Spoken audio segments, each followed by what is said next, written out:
যখন তারে কবর দিয়ে আসা হয়েছে, নবীজিও উপস্থিত ছিলেন। ওই সাহাবীর নাম ছিল মায়াজ ইবনে মালিক। তার গোনাটা গোপন ছিল, তার জেনার কোনো সাক্ষী ছিল না। কিন্তু ওই সাহাবী নবীজির কাছে আইসা নিজের গোনার কথা নিজে স্বীকারোক্তি দিয়েছে। একটা পর্যায়ে তাকে পাথর মেরে হত্যার ব্যবস্থা করা হলো। সে মারা গেল, তাকে জানাজা দিয়ে কবর দেওয়া হলো। নবীজিও উপস্থিত ছিলেন। যখন কবর দিয়ে ফিরে আসতেছে, দুইজন ওই মায়াজ ইবনে মালিকের কবরের দিকে ইশারা করে বলে, হায় রে মায়াজ ইবনে মালিক, লোকটা বড় বোকা, বড় বোকা।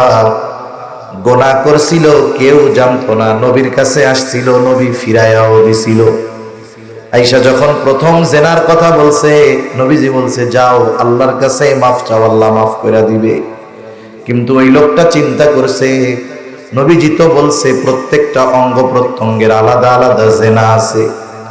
চোখের জেনা দেখা, হাতের জেনা ধরা, জবানের জেনা বলা, কিন্তু আমি তো স্পষ্ট করে বলি নাই আমি কোন জেনা করেছি। এরপরে সে নবীজির কাছে তার জেনার খোলাসা যখন বর্ণনা করেছে, নবীজি সাথে সাথেই তারে শাস্তি দিয়া দেন নাই। সে যখন নিজের স্বীকারোক্তি বারবার দিয়েছে, সাহাবায়ে কেরামকে নবীজি জিজ্ঞাসা করে, এটা পাগল নাকি? কারণ পাগলে উল্টাপাল্টা বহুত কথা কইতে পারে। সবাই বলে, না ইয়া রাসূলুল্লাহ, পাগল না। আরেকজনরে বলে, দেখো মদ পান করছে নাকি? কারণ মদ পান করে মাতাল হইলে উল্টাপাল্টা বলতে পারে। পরীক্ষা করা হলো না, মায়াজ ইবনে মালিক মাতাল নয়, স্বীকারোক্তি দিয়েছে, তার সুস্থতা প্রমাণিত হয়েছে। এবার তারে শাস্তি দেওয়া হয়েছে। ওই যে প্রথমে তো সুযোগ ছিল, নবী বলছে যাও আল্লাহ মাফ করে দিবে। ওই কথাটাই ওই দুইজন বলতেছে, দেখো নবীজি তাকে চলে যাওয়ার সুযোগ দিয়েছিল কিন্তু গেল না। এই বোকা নিজের জেনার কথা মানুষের সামনে নবীকে জানায়া দিল, পাথরের আঘাতে তো মরলো, সাথে সাথে সমাজের মানুষও জেনে গেল মায়াজ ইবনে মালিক একজন জেনাকার। কবরের দিকে ইশারা কইরা এই কথা ওই দুইজন বলছে। এই দুই ব্যক্তির কথা নবীজি সাল্লাল্লাহু আলাইহি ওয়াসাল্লাম শুনে ফেললেন। কিছু দূর অগ্রসর হবার পর মরুভূমির মধ্যে একটা গাধা মরে পড়ে আছে, ফুলে গেছে রোদের তীব্রতায়। নবীজি ওই জায়গায় দাঁড়াইলেন, দাঁড়ায় বলে, ওই দুই ব্যক্তি কোথায় যারা মায়াজ ইবনে মালিকের কবরের পাশে এই কথাগুলো বলছো? এইবার ওই দুই ব্যক্তি আসছে। আয়েশা বলে, যাও ওই যে মরা গাধা, ওইটার গোশত তোমরা খাও। বলেন তো মরা গাধার গোশত হালাল না হারাম? এইবার ওই দুইজন বলে, ইয়া রাসূলুল্লাহ, এটা তো হারাম। তখন নবীজি বললেন, তোমরা তোমাদের ভাই মায়াজ ইবনে মালিকের ব্যাপারে কবরের পাশেই কথাগুলো বলেছো। নবীজি এই কথা বলার পরে ওরা দুইজন বলে, ইয়া রাসূলুল্লাহ, আমরা তো সত্যই বলেছি, সে তো গোনাহ গোপন করার সুযোগ ছিল, করে নাই। বলে, তোমরা তোমাদের ভাই মায়াজ ইবনে মালিকের গীবত করেছো। শুনে নাও, যদিও সে গোনাহ করেছে, তবে আল্লাহর ভয়, আখিরাতের ভয় তার এই গোনাহকে গোপন রাখতে দেয় নাই। সে আল্লাহর ভয়ে গোনার কথা জানিয়েছে, তাওবা করেছে। এই মায়াজ ইবনে মালিকের তাওবা আল্লাহ তাআলা কবুল করেছে।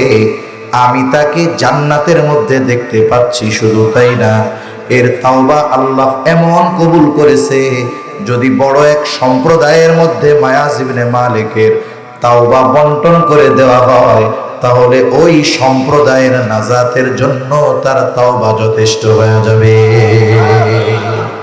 ইয়া আইয়ুহান নাসুত্তাকু রাব্বাকুমুল্লাযী খালাকাকুম মিন নাফসিন ওয়াহিদা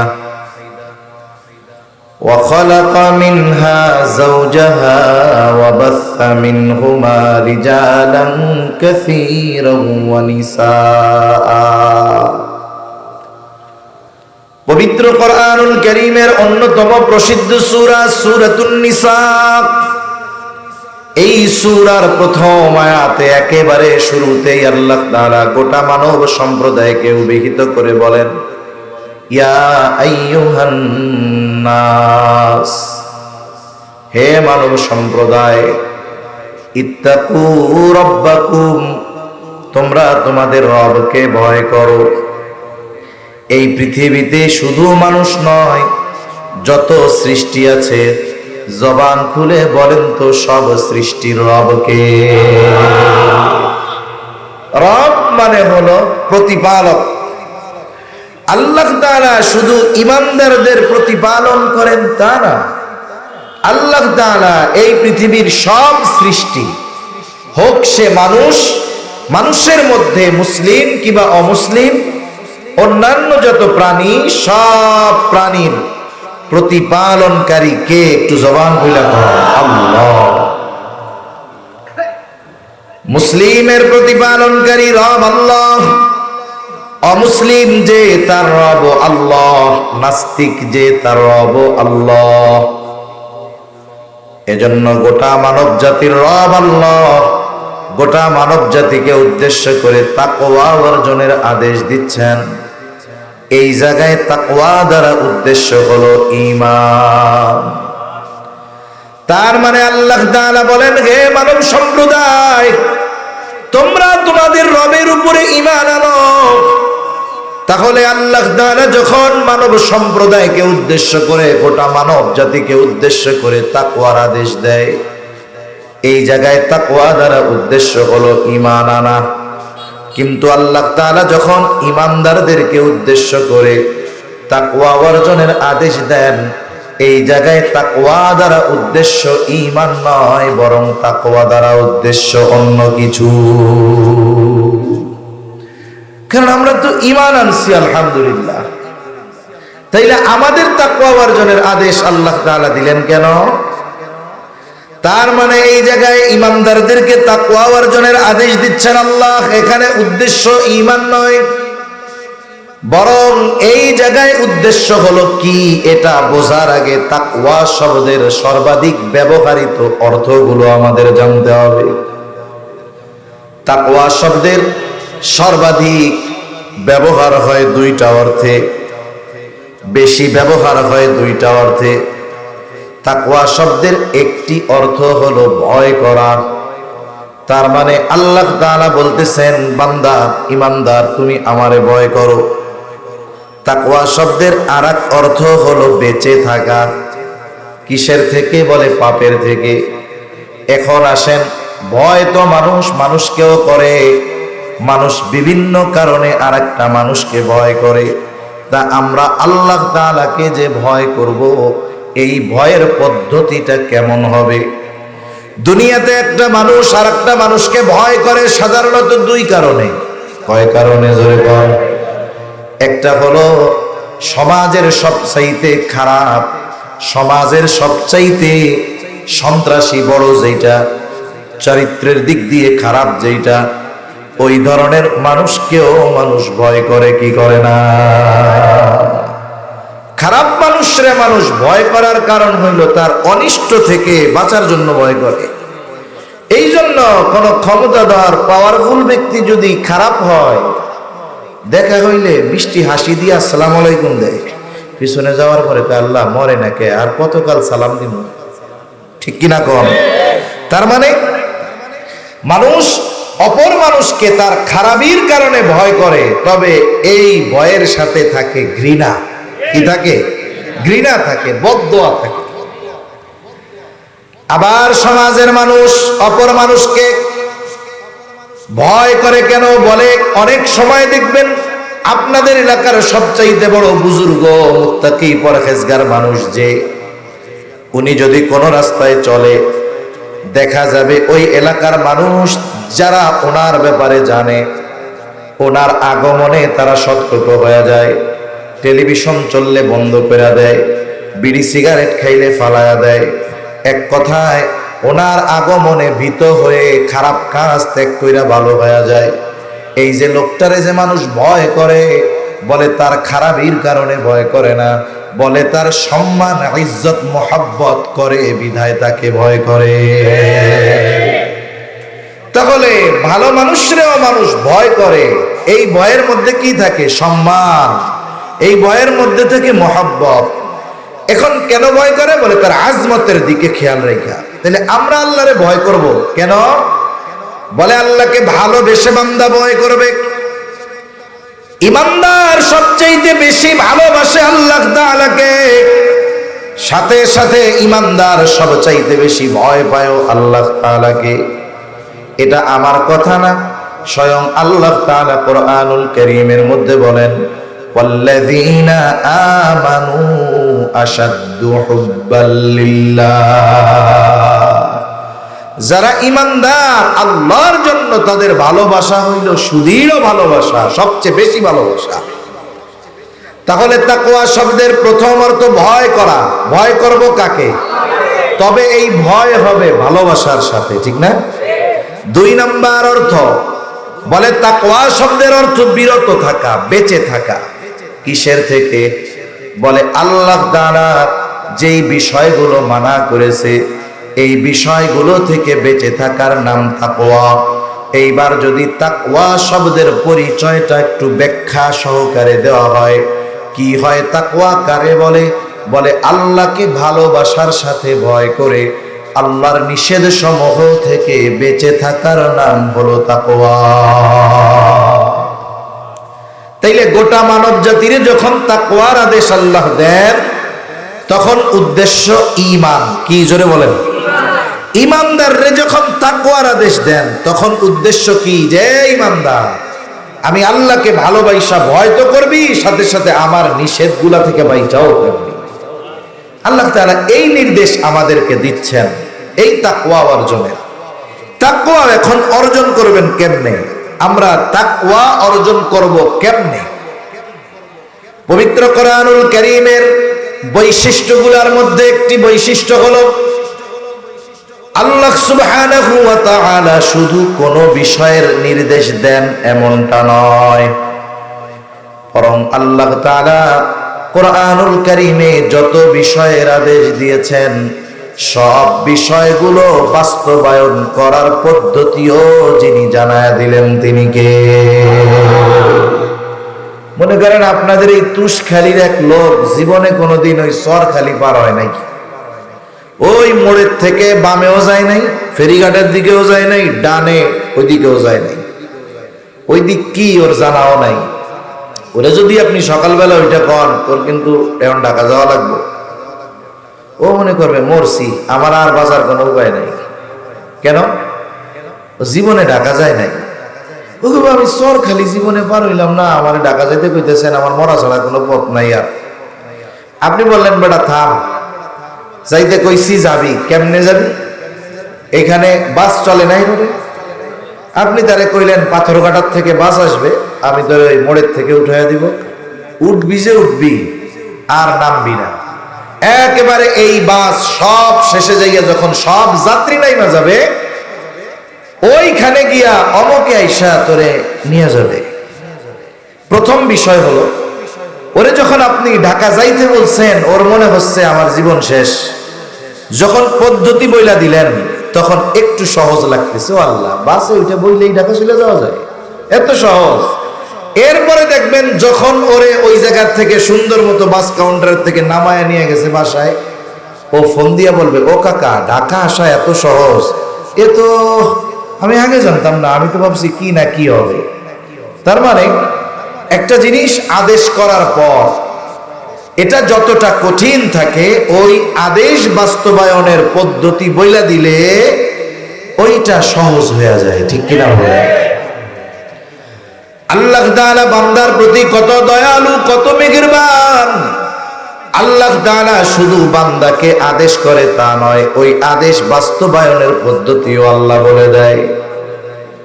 এটা আল্লাহ তাআলার পক্ষ থেকে 2 পদ্ধতিতে হয়। কয় পদ্ধতি?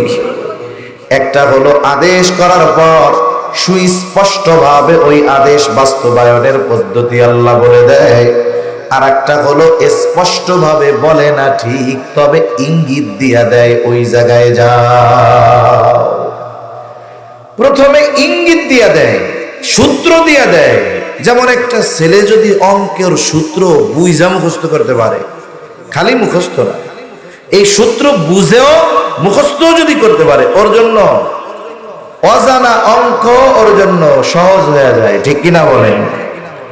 কোরআনুল কারীমে একটা হলো সুস্পষ্ট নির্দেশনা, আর একটা হলো সুস্পষ্ট না, তবে আল্লাহ সূত্র দিয়া দিছে। সূত্র কেমনে দিছে? যেমন ঈমানের পরে সবচাইতে গুরুত্বপূর্ণ ইবাদত নামাজ। কি জোরে কোন? নামাজ ঈমানের পরে সবচাইতে গুরুত্বপূর্ণ ইবাদত। নামাজের কথা আল্লাহ তাআলা কোরআনুল কারীমের মধ্যে ৮২ জায়গায় বলেছেন। আবার এমনটা না ৮২ জায়গায় বলছেন এই জন্য নামাজ বেশি গুরুত্ব, এমন নয়। বরং আল্লাহ তাআলার আদেশ 10 বার করলেও যেমন গুরুত্ব, একবার দিলেও সমপরিমাণ গুরুত্ব। মুফাসসিরিনে কেরাম বলেন এই ৮২ জায়গায় আল্লাহ তাআলা একই কারণে নয়, বরং কমপক্ষে ৮২টা কারণে ৮২ বার নামাজের কথা আল্লাহ উল্লেখ করেছে। তাহলে নামাজের আদেশ দিয়েছেন আল্লাহ, এই আদেশ আছে কোরআনে। কোথায় আছে? জোরে কোন? কোরআন। এখন যদি গোটা পৃথিবীর সব আলেমদেরকে দায়িত্ব দেওয়া হয়, নামাজের আদেশ আছে কোরআনে, তাইলে নামাজ যে আমরা পড়ি এই পদ্ধতিটাও কোরআন থেকে বের করে দাও। কিয়ামত পর্যন্ত যদি ওই আলেমদের হায়াত দেওয়া হয়, নবীর হাদিস বাদ দিয়া, নবীর সুন্নাত বাদ দিয়া শুধু কোরআন থেকে 2 রাকাত ফজরের নামাজ যেইভাবে পড়ি সব মাসালা বের করে দাও, কিয়ামত পর্যন্ত হায়াত যদি পায়, ফজরের 2 রাকাত সুন্নাতের পদ্ধতি শুধু কোরআন থেকে বের করতে পারবে না। অসম্ভব, এটা পারবে না। এজন্য আমাদের দেশে একটা গ্রুপ আছে, আপনাদের অঞ্চলে আছে নাকি জানি না, এটা নতুন নতুন আবিষ্কার হইতেছে। কত কিছু এ দেশে আবিষ্কার হয়, আরবি পড়তে পারে না দেখে 1 লাইন আহলে হাদিস হয়ে যায়। আছে না নাই? আর এক গ্রুপ আসতেছে আহলে কোরআন, বলে হাদিস টাদিস মানি না, নাউজুবিল্লাহ, শুধু কোরআন মানি। নাউজুবিল্লাহ বলেন। কেউ যদি বলে যে শুধু কোরআন মানি, হাদিস মানি না, হাদিস মানে না মানে নবীজির কথা, কাজ, মৌন সম্মতি এগুলা বিশ্বাস করে না, তাহলে বলেন তো কোরআনটা নাজিল কি আল্লাহ কাগজে কলমে লেখা বই আকারে আমাদের কাছে পাঠাই দিছে? কোরআন আসছে কার মাধ্যমে?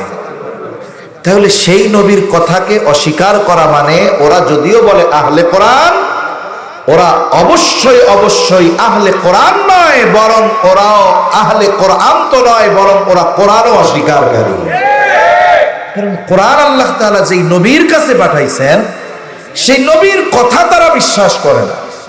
আর নবীর হাদিস ছাড়া, সুন্নাহ ছাড়া কোরআনুল কারীমের ব্যাখ্যা বিশ্লেষণ বোঝা অসম্ভব, কোনোদিন সম্ভব না। তাহলে নামাজের কথা আছে কোরআনে, নামাজের পদ্ধতি তো কোরআনে নাই।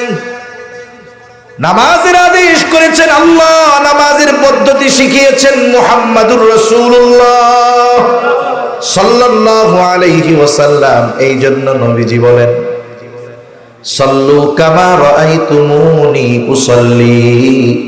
নামাজের আদেশ তো আল্লাহ দিলেন, কেমনে সাহাবায়ে কেরাম নামাজ পড়বে নবীজি জানায় দিলেন। টেনশন পেরেশানির কোনো কারণ নাই। আল্লাহর নবী বলেন, আমাকে যেভাবে নামাজ পড়তে দেখো তোমরা সেইভাবেই নামাজ পড়ো। কারণ আল্লাহর আদেশ, আল্লাহর আনুগত্য বাস্তবায়ন হবে রাসূলের আনুগত্যের মাধ্যমে। রাসূলকে বাদ দিয়ে আল্লাহর আনুগত্য করবা, এটা শয়তান ছাড়া আর কেউ না, ঠিক কিনা বলে? কোরআনুল কারীমে যত কিছু আছে, যেমন আল্লাহ তাআলা এক জায়গায় বলতেছে, হে ঈমানদার আমার আনুগত্য করো। আমরা জিজ্ঞাসা করলাম, আল্লাহ আপনার আনুগত্য কেমনে করব? আল্লাহ তাআলা বলেন, মাইয়ুতি'ইর রাসূল ফাকাদ আতা আল্লাহ। যে আমার রাসূলের আনুগত্য করলো সে আমার আনুগত্য করলো। তার মানে আল্লাহর আদেশ বাস্তবায়ন যদি করতে হয়, আল্লাহর আদেশের আনুগত্য যদি করতে হয়, মুহাম্মাদুর রাসূলুল্লাহ সাল্লাল্লাহু আলাইহি ওয়াসাল্লাম ছাড়া সম্ভব নয়। কোরআনুল কারীমে আল্লাহর পক্ষ থেকে যত বিধিবিধান আছে, বিধিনিষেধ যত কিছু আছে, যেই আইনগুলো আছে, আল্লাহ তাআলা আমার আপনার নবী দুনিয়ায় থাকতে থাকতে ওইগুলারে প্র্যাকটিক্যাল নবীর দ্বারা বাস্তবায়ন করাইছেন। চুরি করলে হাত কাটতে হবে, এটার আমল, এটার যে আইন, এটা আল্লাহ নবীর দ্বারা বাস্তবায়ন করেছে। জেনা করলে পাথর মেরে নিক্ষেপ করতে হবে, এই শাস্তি তো ইমানদারদের, অন্য দেশের কাফেরের না। পাথর মেরে হত্যা করতে হবে, বলে আল্লাহ তাআলা আমার আপনার নবীর মাধ্যমে এটার বাস্তবায়ন ঘটাইছে। এখন যদি আল্লাহর ওই আইনের বাস্তবায়ন ঘটাইতে হয়, জেনা সংগঠিত হইতে হবে কাদের মাধ্যমে? ইমানদারদের মাধ্যমে। নবীর সময় যারা নবীকে ঈমান অবস্থায় দেখছে এরা তো সব সাহাবী, ঠিক না? এজন্য সাহাবায়ে কেরামের মধ্যে একটা দুইটা এই ধরনের ঘটনা আল্লাহ ঘটাইছেন। কেন ঘটানোর মাধ্যমে? এই যে আইন, এটার প্রাক্কায় দেওয়ার জন্য। এজন্য অনেক মানুষ না বুঝা সাহাবায়ে কেরামের সমালোচনা করে। সাহাবায়ে কেরামের মধ্যে দুই একজনের দ্বারা ঘটছে গুনাহ, কিন্তু বলেন তো এই গুনাহ গোপনে ঘটলেও এই গুনাহ কি তারা গোপন রাখছে? গোপন রাখে নাই, বরং নবীজির কাছে আইসা গুনার স্বীকৃতি দিয়া তাওবা করছে। ওই তাওবা আস্তাগফিরুল্লাহর তাওবা করে নাই। ওরাও জানে জেনার তাওবা হলো আমারে পাথর মাইরা মেরে ফেলবে যদি বিবাহিত হয়। নিজের সুনিশ্চিত মৃত্যু জানার পরেও নবীজির কাছে আইসা পাপের কথা নিজে স্বীকারোক্তি দিয়া সেই শাস্তি হাসি মুখে গ্রহণ করছে, তাওবা করছে। আল্লাহ তাদের তাওবাও কবুল করেছে, সুবহানাল্লাহ। এজন্য আমাদের দেশে কিছু ভাইও এরকম আছে, সাহাবায়ে কেরামকে সমালোচনার পাত্র বানায় নিছে। খবরদার, এটা কখনোই করা যাবে না। এটা হয়তো আল্লাহ তাআলা আমার আপনার নবীর মাধ্যমে আল্লাহ প্রদত্ত আইনগুলো বাস্তবায়ন কিভাবে হবে এটা দেখানোর জন্য হয়তো তাদের দ্বারা এই ঘটনাগুলো আল্লাহ ঘটাইছে। তবে এই ঘটনার পরে তারা তাওবা করে নাই তা না, বরং খালেস তাওবা করছে। তাদের তাওবা আল্লাহ এমন কবুল করছে, এক সাহাবী জেনা করছে, তারে পাথর মেরে হত্যা করা হয়েছে। যখন তারে কবর দিয়ে আসা হয়েছে, নবীজিও উপস্থিত ছিলেন। ওই সাহাবীর নাম ছিল মায়াজ ইবনে মালিক। তার গুনাহটা গোপন ছিল, তার জেনার কোনো সাক্ষী ছিল না। কিন্তু ওই সাহাবী নবীজির কাছে আইসা নিজের গুনার কথা নিজে স্বীকারোক্তি দিয়েছে। একটা পর্যায়ে তাকে পাথর মেরে হত্যার ব্যবস্থা করা হলো। সে মারা গেল, তাকে জানাজা দিয়ে কবর দেওয়া হলো। নবীজিও উপস্থিত ছিলেন।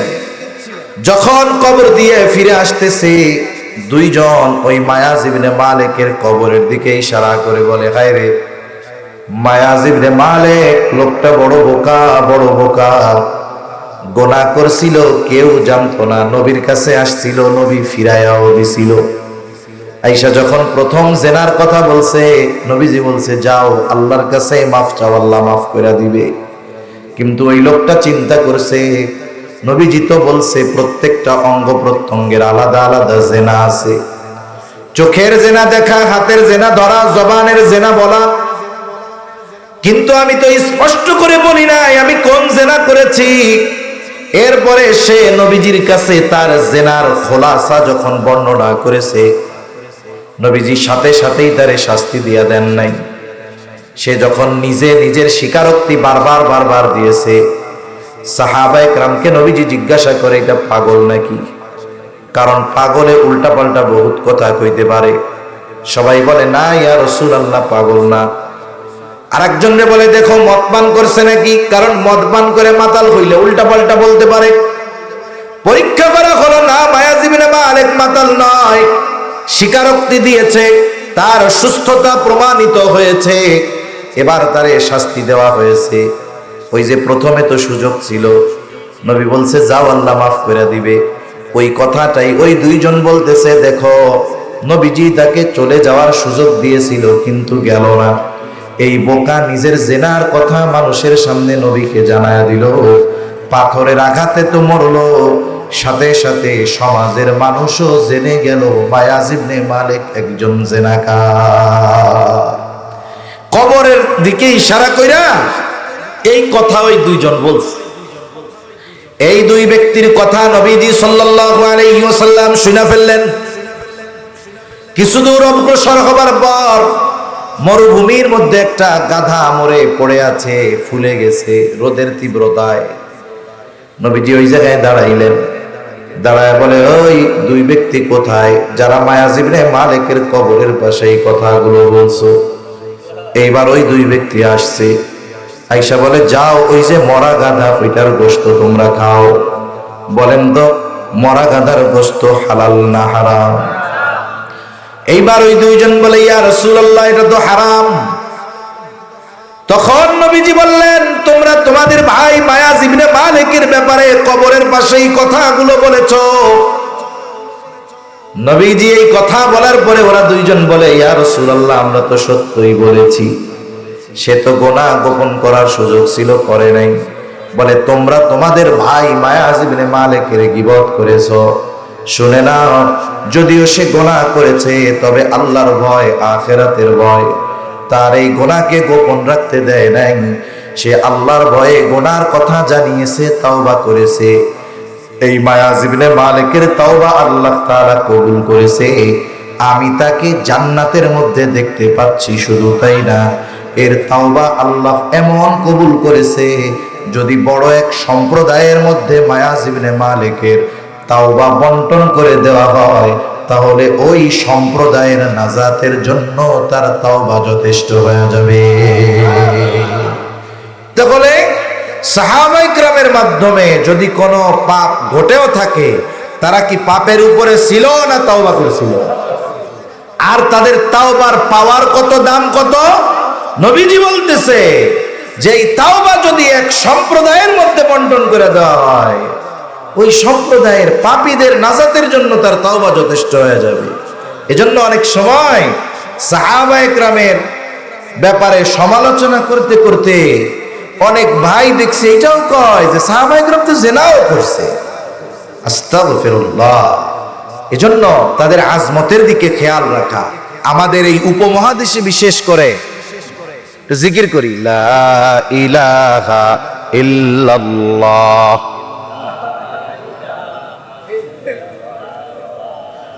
লা ইলাহা ইল্লাল্লাহ, লা ইলাহা ইল্লাল্লাহ, লা ইলাহা,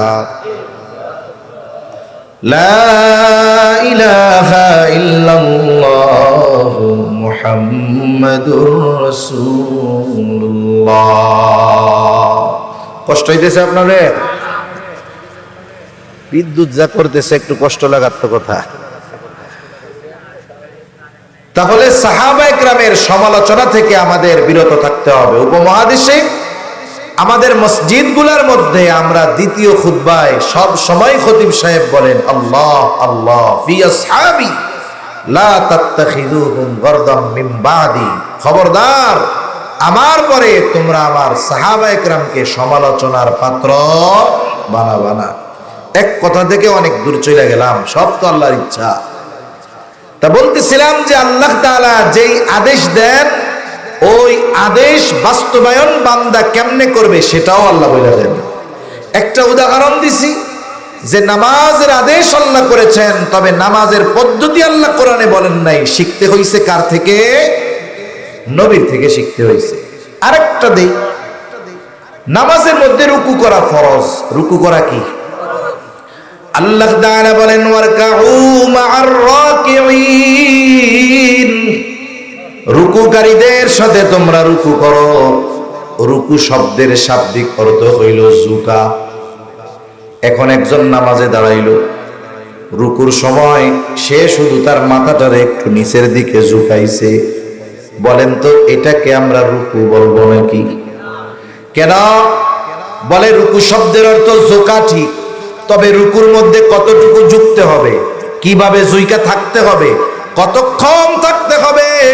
আল্লাহ রুকুর আদেশ দিয়েছেন ঠিক, কিন্তু কতটুকু ঝুঁকতে হবে এটা আল্লাহ কোরআনে বলেন নাই। এটা শিখতে হয়েছে নবীর থেকে, ঠিক কিনা বলেন? এজন্য আল্লাহর যত আদেশ আছে, আদেশগুলো বাস্তবায়নের পদ্ধতিও আল্লাহ বইলা দেয়। একটা হলো স্পষ্টভাবে, আর একটা হলো অস্পষ্টভাবে। এখন আসেন স্পষ্টভাবে আল্লাহ কোনগুলা বলে। এই যে তাকওয়ার আদেশ আল্লাহ তাআলা কোরআনে দেওয়ার সাথে সাথে এই তাকওয়া অর্জনের পদ্ধতি সুস্পষ্টভাবে যিনি জানাইছেন তিনি কে? অনেকগুলা পদ্ধতি আছে তাকওয়া অর্জনের, আমরা একটা দুইটা জানি, একটা দুইটা নিয়ে আমরা একটু আলোচনা করি। এক নাম্বার পদ্ধতি, তাকওয়ার আদেশ দিবেন কে? তাকওয়া অর্জন কোন পদ্ধতিতে করতে হবে শিখাইছেন কে? এক নাম্বার পদ্ধতি আল্লাহ তাআলা বলেন, ইয়া আইয়ুহাল্লাযীনা আমানুত্তাকুল্লাহ। আল্লাহ তাআলা বলেন, হে ঈমানদারেরা তোমরা মুত্তাকি হয়ে যাও। ঈমানদারদেরকে মুত্তাকি হইতে বলছেন আল্লাহ। এইখানে তাকওয়ার অর্থটা কি হবে? বলে আল্লাহকে ভয় করে আল্লাহর বিধিনিষেধ মেনে চলো। আমরা যদি জিজ্ঞাসা করি আল্লাহ এই ধরনের তাকওয়া কেমনে অর্জন করব, কেমন যেন প্রশ্ন করার আগে আল্লাহ তাআলা জবাব দিয়ে বলেন, ওয়াকুনু মা'আস সাদিকিন। আল্লাহ তাআলা বলেন, হে ঈমানদারেরা তোমরা যদি মুত্তাকি হতে চাও সত্যবাদীদের সঙ্গী হয়ে যাও। একটা ভালো মানুষের কি খালি একটা গুণ নাকি?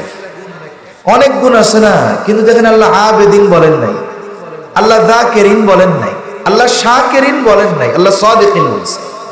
সত্যবাদীদের সঙ্গী হয়ে যাও। তার মানে যেই ব্যক্তি আসলে সত্যবাদী হইতে পারে, সাদিক হইতে পারে, বাকি যত ভালো গুণ আছে সবগুলা তার মধ্যে পাওয়া যায়। সুবহানাল্লাহ বলে।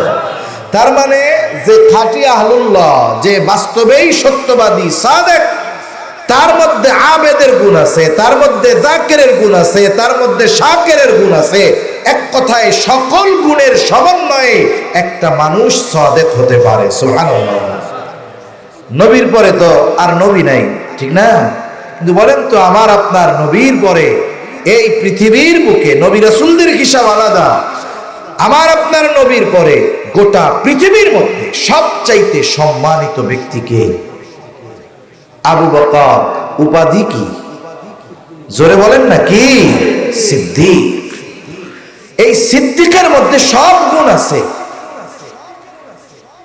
এজন্য আল্লাহ তাআলা বলেন সত্যবাদীদের সঙ্গী হয়ে যাও। বাস্তবেই যিনি সত্যবাদিতার গুণ অর্জন করতে পেরেছে, আহলুল্লাহ যারা, খাঁটি আহলে হক, পীর মাশায়েখ যারা, এদের মধ্যে আপনি ইবাদতের গুণ পাবেন। সকাল সন্ধ্যা নয় সর্বদা জিকিরের হালতে পাবেন। যে অবস্থায় আছে আপনি তাদেরকে শুকরগুজার হিসাবে পাবেন। তার মানে আল্লাহ তাআলা এমন এক গুণের কথা উল্লেখ করেছে যেই গুণে গুণান্বিত মানুষের মধ্যে সব গুণ পাওয়া যায়। আমি মাঝে মধ্যে একটা গল্প কই আর কি, এটা জানি কেমন। বলে আগের আমলে কেউ যদি ম্যাট্রিক পাস করতো 5টা লেটার নিয়ে,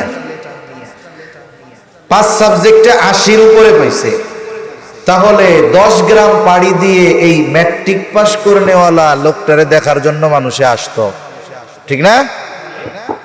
10 গ্রাম পাড়ি দিয়ে আসতো যে অমুক গ্রামে একজন 5টা লেটার পাইয়া ম্যাট্রিক পাস করছে।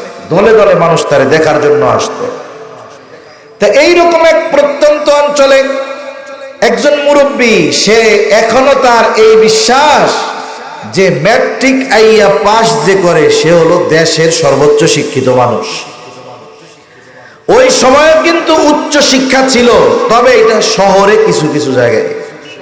এক লোক শহরে গেছে কষ্ট ক্লেশ কইরা, শহরে গিয়ে যত লেখাপড়া আছে শেষ করছে। ঢাকা ভার্সিটিতে ভর্তি হয়েছে, অনার্স করছে, মাস্টার্স করছে, সাথে সাথে বিসিএস দিছে, তাও সে পাশ কইরা বসছে। এখন সে ডক্টরেট করতেছে। যখন এলাকার মানুষ শুনছে, প্রত্যন্ত অঞ্চলের মানুষ, ওইখানে শিক্ষিত মানুষ নাই, যে আমাদের গ্রামে একজন লোক দেশের সবচেয়ে বড় শিক্ষিত মানুষ, সে এলাকায় আসতেছে, এইবার মানুষ দলে দলে বাড়িতে আসছে তারে দেখার জন্য, যে দেশের সর্বোচ্চ শিক্ষিত মানুষ। দেখে দেখে চলে গেছে। এখন ওই মুরব্বী দাঁড়ায় রয়েছে। কোন মুরব্বী? যেই মুরব্বী জানে ম্যাট্রিক আইয়া পাশ করলে অনেক বড় শিক্ষিত। এখন মুরব্বী লোকটারে জিজ্ঞাসা করতেছে, বাজান শুনলাম তুমি অনেক বড় শিক্ষিত, তা তুমি কি কি লেখাপড়া করছো? যে হায়ার এডুকেশন সম্পন্ন করছে, উচ্চ শিক্ষা অর্জন করছে, সে কি এই কথা বলবে যে আমি অন্যে ভর্তি হয়েছিলাম, পাশ কইরা 2, 2 পাশ কইরা 3, 3 পাশ কইরা 4? তার কি সে প্রাইমারি লেভেলের লেখাপড়ার কথা বলবে? হাই স্কুল লেভেলেরটা বলবে? ও কমপক্ষে অনার্স লেভেল থেকে শুরু করবে। যে বলবে আমি ঢাকা ইউনিভার্সিটি থেকে অনার্স মাস্টার্স করছি, বিসিএস দিছি, সাথে সাথে অমুক সাবজেক্টের উপরে আমি পিএইচডি করতেছি। তার শিক্ষাগত যোগ্যতার পরিচয় দেওয়ার সময় সে তো ম্যাট্রিক আর আইয়া পাশের কথা কয় নাই। এবার মুরব্বী একটু করে কয়, এত বড় লেখা করলাম, ম্যাট্রিক আইয়া পাস করছিলা? বুঝেন নাই কথা মনে হয়। এখন বলেন তো, যেই লোক মাস্টার্স কমপ্লিট করছে সে যদি ম্যাট্রিক আইয়া পাস না করত, তাইলে ওই পর্যন্ত যাওয়ার যোগ্যতা তার হইতো নাকি? তার মানে কি, যিনি বিএ পাস করছে, এমএ পাস করছে, বাকি নিচের সব সার্টিফিকেট তার থৈলার মধ্যে আছে, ঠিক কিনা বলে? বলে যে সাদিকিনদের অন্তর্ভুক্ত হতে পারছে, তার বাকি সব ভালো গুণ তার পকেটের মধ্যে আছে। এজন্য আল্লাহ এমন এক গুণের কথা উল্লেখ করছে যে ওই গুণের মানুষের কাছে গেলে বাকি সব ভালো গুণ তার থেকে পাওয়া যাবে। এখানে মূলত আল্লাহ তাআলা সুহবত, সংস্পর্শতা, আল্লাহ তাআলা এই বিষয়টারও গুরুত্ব দিয়েছেন যে কিছু বিষয় আছে লেখাপড়া করে অর্জন করা যায়, আর কিছু বিষয় আছে যেটা সুহবতের মাধ্যমে অর্জন করতে হয়। এখন তো মানুষ অনেক সচেতন, কিন্তু অনেক জায়গায় এখনো এমন আছে 8 ফেল ডাক্তার অভাব নাই। ডাক্তার কিন্তু উনি 8 ফেল। বলেন তো 8 ফেল করে কি ডাক্তার হওয়া যায় নাকি? উনি কেমন ডাক্তার?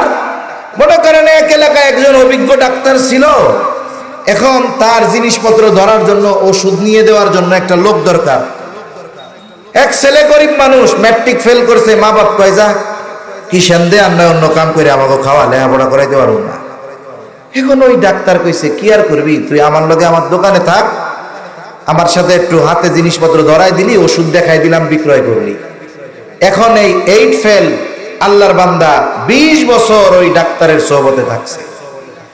20 বছর ডাক্তারের সোহবতে থাইকা উনিও মোটামুটি প্রায় ডাক্তার হয়ে গেছে, বুঝেন নাই?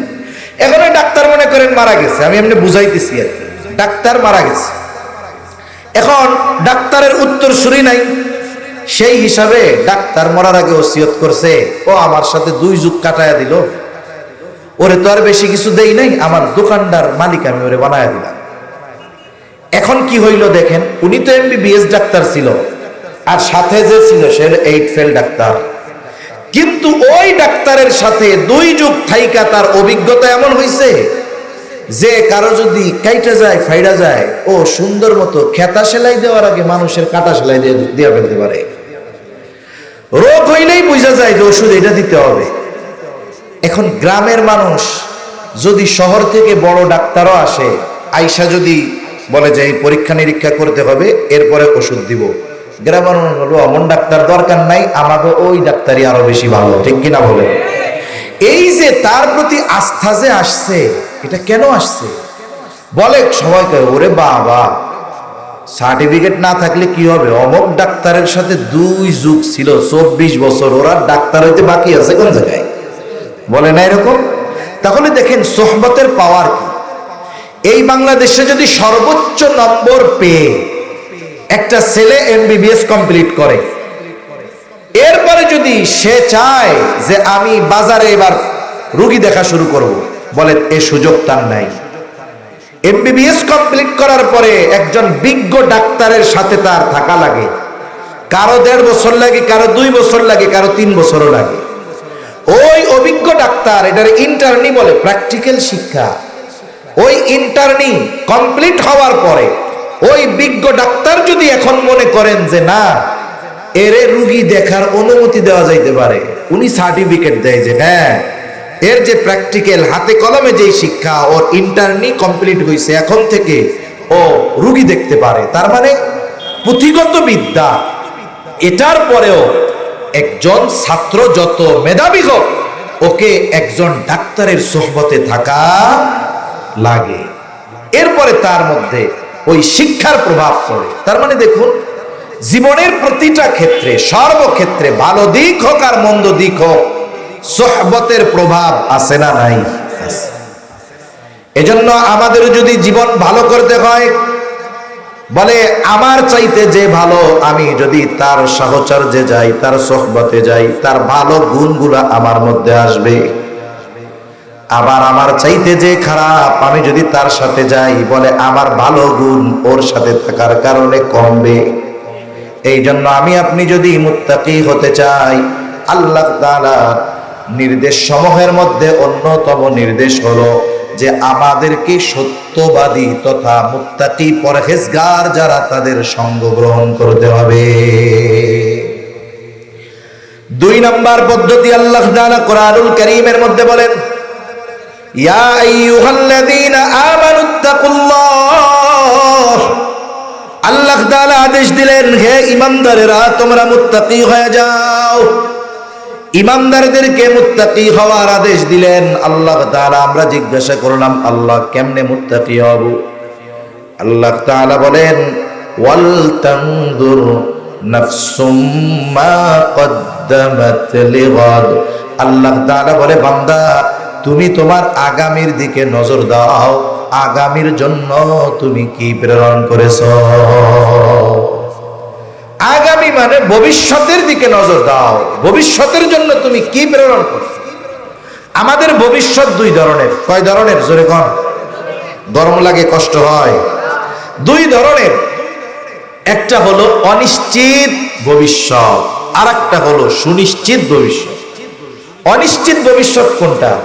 এই যে এখন আপনাদের সামনে আছি, বাসায় ফিরতে পারবো কিনা, এই ভবিষ্যৎ আমার জন্য অনিশ্চিত, ঠিক না? তবে আমার মরা লাগবে, এটা সুনিশ্চিত। আমরা কোন আগামীর জন্য পাঠাবো? বলে অনিশ্চিত আগামী না, সুনিশ্চিত আগামীর জন্য কি পাঠাচ্ছ, এটার দিকে একটু নজর দাও। অথচ আমরা অনিশ্চিত ভবিষ্যতে ভালো থাকার জন্য কত কিছু করি। যারা সরকারি চাকরি করে, 20 বছরের চাকরিতে ঢুকছে, বেতন চালু হয়েছে, সাথে সাথে পুরা বেতন তাকে দেয় না, কিছু টাকা কাইটা রাখে। রাখে কি রাখে না?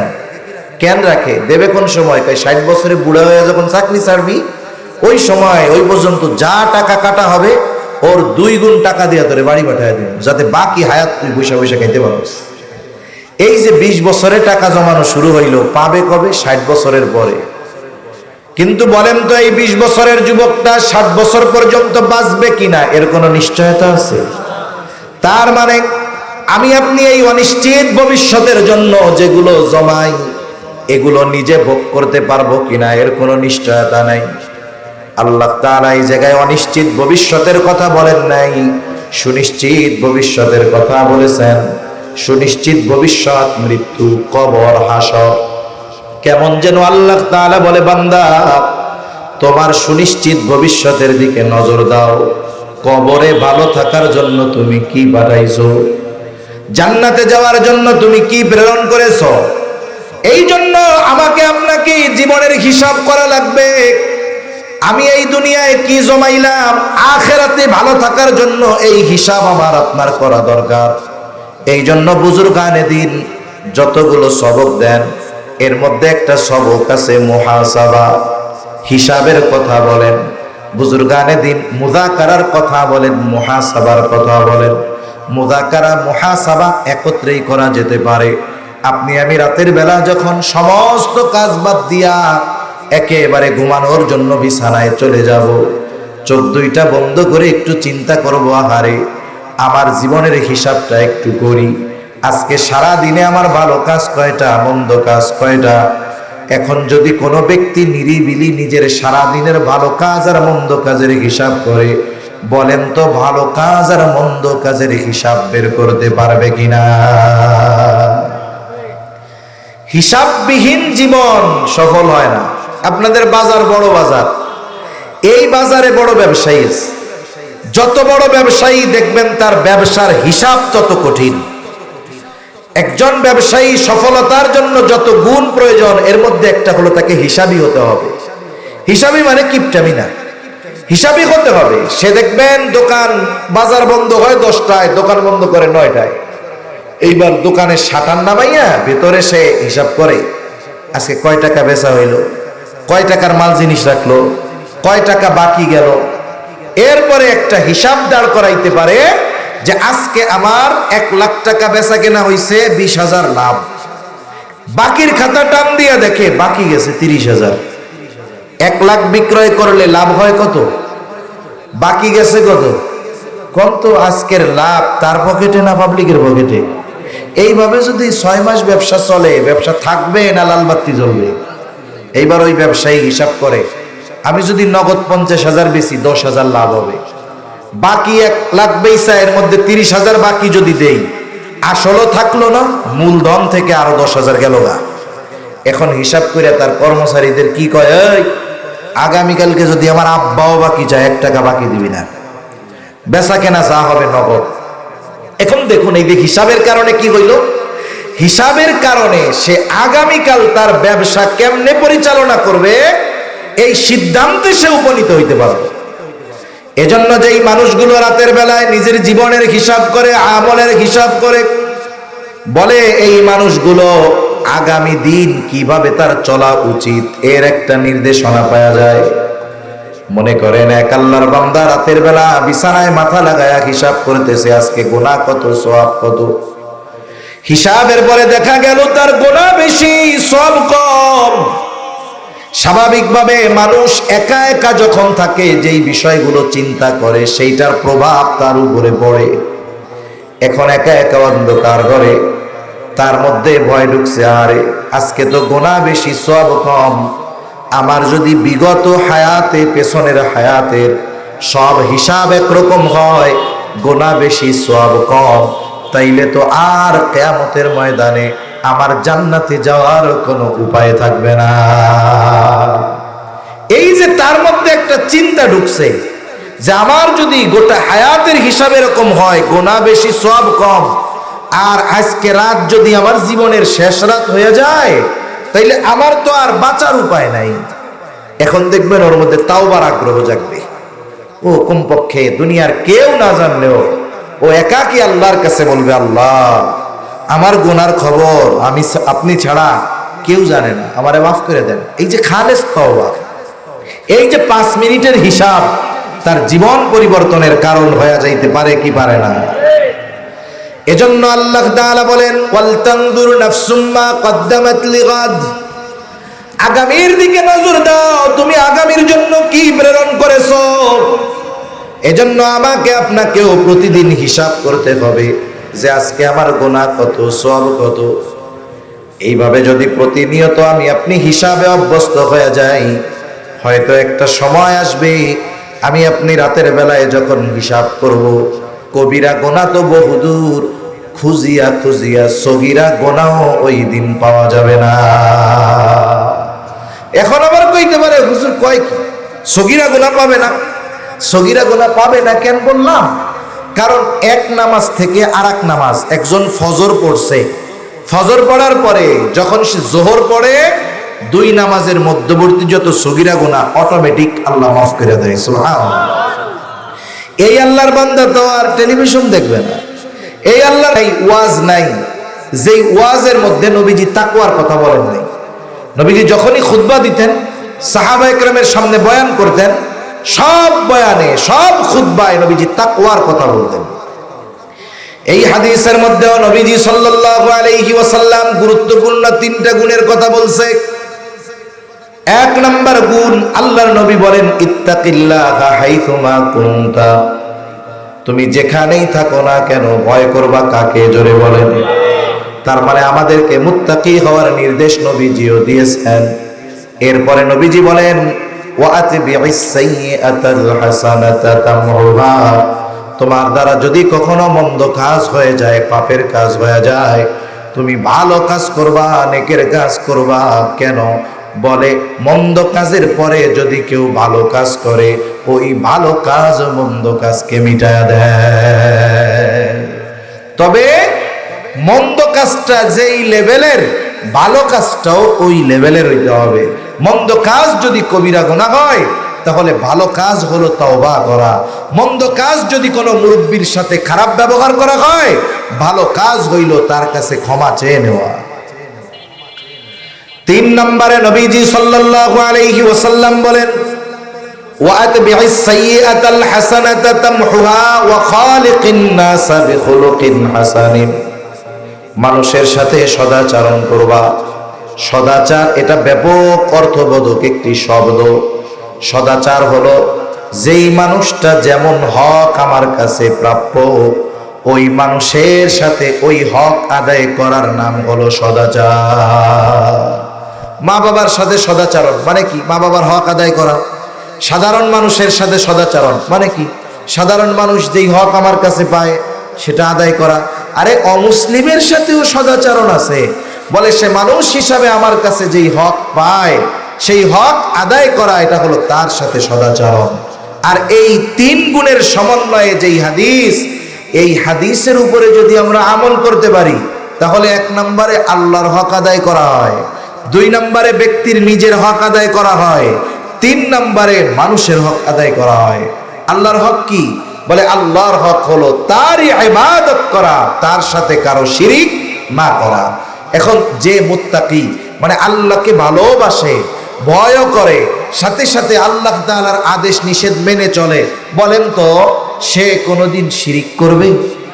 অন্য কারো দাসত্ব করবে? তার মানে মুত্তাকি বান্দাই আল্লাহ তাআলার হক যথাযথভাবে আদায় করে। 2 নম্বর কথা নবীজি বলছে, মন্দ কাজ হইলে ভালো কাজ করো। মানে আমার দ্বারা যদি কোনো পাপ হয়, আমি এই পাপ মোচনে ভালো কাজ করব। কেন করে? মানুষ নিজে নিজের উপরে জুলুম করে, শিরকের মাধ্যমে আল্লাহর সাথে জুলুম করে, আর আমি আপনি নিজের উপরে নিজে জুলুম করি। আমরা তো অনেক সময় জুলুম বলতে বুঝি একজনকে পিটাইলাম, মাথা ফাটাইয়া দিলাম, তার হক মাইরা খাইলাম। শুধু এটাই জুলুম নয়, মানুষ নিজের উপরে নিজে জুলুম করে পাপাচারে লিপ্ত হওয়ার মাধ্যমে, গুনাহ করার মাধ্যমে মানুষ নিজের উপরে জুলুম করে। আল্লাহ তাআলা কোরআনুল কারীমের মধ্যে এই কথা বলছে।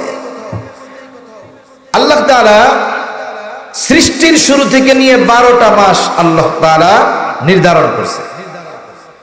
এই 12 মাসের মধ্যে 4টা মাস সম্মানিত মাস। বিশেষ নির্দেশনা আল্লাহ তাআলার পক্ষ থেকে এই 4 মাসে কি করবে? আল্লাহ তাআলা বলেন, ফালা তাযলিমু ফীহিন্না আনফুসাকুম। এই মাস সমূহের মধ্যে বিশেষ নির্দেশনা আল্লাহ তাআলার পক্ষ থেকে যে তোমরা এই মাস সমূহতে নিজেদের উপরে নিজেরা জুলুম করিও না। তার মানে বিশেষ করে এই মাস সমূহতে তোমরা পাপের সাথে জড়ায়ও না। তার মানে আমরা নিজেরা নিজেদের উপরে জুলুম করি পাপের মাধ্যমে। এখন যদি তাওবা করি তাহলে কি হবে? এই পাপ ঝরে যাবে। ভালো কাজ করি, মন্দ কাজ আল্লাহ দূর করে দিবে। এজন্য এর মাধ্যমে মানুষ নিজের হক নিজে আদায় করে। 3 নম্বর হক, মানুষের সাথে সদাচরণকারী হওয়ার মাধ্যমে মানুষ অপর মানুষের হক আদায় করে। তাহলে আমরা যদি মানুষের হক আদায় করতে পারি, যে যেমন আচরণ আমার কাছে পাও না তার সাথে যদি তেমন আচরণ করতে পারি, যে যেই হক আমার কাছে পাও না আমরা যদি তাদের হকগুলো আদায় করতে পারি, তাহলে যদি আমল কিছু কমও থাকে কিয়ামতে আল্লাহ তাআলা আশা করা যায় মাফ করে দিবে, নাজাত দিয়ে দিবে। ঠিক কিনা বলেন? কিন্তু যদি মানুষের হক নষ্ট করে আমরা মরি, তাহলে কিয়ামতের দিন ওই মানুষটা আল্লাহর কাছে অভিযোগ দায়ের করবে যে আমার হক নষ্ট করছিল, এখন আমার হকটা আদায় করে দেন। এখন আমার হক কি করে দেন? আল্লাহ আদায় করে দেন। হয়তো 10 টাকা মাইরা খাইছিল, ওই দিন একটা হজের সওয়াব ওই 10 টাকা দুনিয়ায় মেরে খাওয়ার কারণে তারে দেওয়া লাগবে।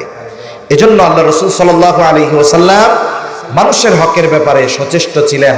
দুনিয়া থেকে যাওয়ার আগে সাহাবায়ে কেরামকে মসজিদে নববীর মধ্যে নবীজি একত্রিত করছেন, তখন অসুস্থ। যে কথাগুলো নবীজি বলছেন এর মধ্যে একটা কথা হইল, তোমরা যদি কেউ আমার কাছে কোনো হক পাওনা থাকো আমার কাছ থেকে সেটা চেয়ে নাও, কারণ আমি চাই না কেউ আমার কাছে কোনো কিছু পাওনা থাকবে আর এই অবস্থায় আমি আল্লাহর সাথে মিলিত হব। আবার মনে রাখতে হবে, টাকা পয়সার সাথেই যে শুধু বান্দার হক সম্পৃক্ত তা না, আচরণের সাথেও বান্দার হক সম্পৃক্ত। নবীজি সাল্লাল্লাহু আলাইহি ওয়াসাল্লাম এক হাদিসের মধ্যে বলেন, তোমরা ওই দিন আসার আগে সতর্ক হও কোন দিন? বলে যেই দিন আল্লাহ তাআলা বাদী বিবাদীর মধ্যে ফয়সালা করে দিবে। দুনিয়াতে কেউ যদি কারো সাথে অন্যায়ভাবে খারাপ আচরণ করে, অন্যায়ভাবে যদি খারাপ আচরণ করে, কিয়ামতের দিন এই বিষয়েরও ফয়সালা করবেন কে? আরো জোরে বলেন কে? আল্লাহ ফয়সালা করবে। এজন্য আজকে আমরা কি শিখলাম? মাহফিল তো শুনলাম, মাহফিল থেকে কিছু নিয়ে যাওয়া লাগবে না? এই যে পোকের মধ্যে, গরমের মধ্যে, বৃষ্টির মধ্যে এই যে বৈশা বৈশা আপনারা, আমি তো উপরে চেয়ারে বসছি, আপনারা কত কষ্ট করে বৈশা আছেন, আবার বাতাসও শুরু করছে আমার পেছন দিয়া, এটা বাদ দেন, থাক, লাগবো না। এই যে কষ্ট করে এত সময় ব্যয় করা হলো, আমি কি অর্জন করলাম? আমাকে এটা হিসাব করতে হবে।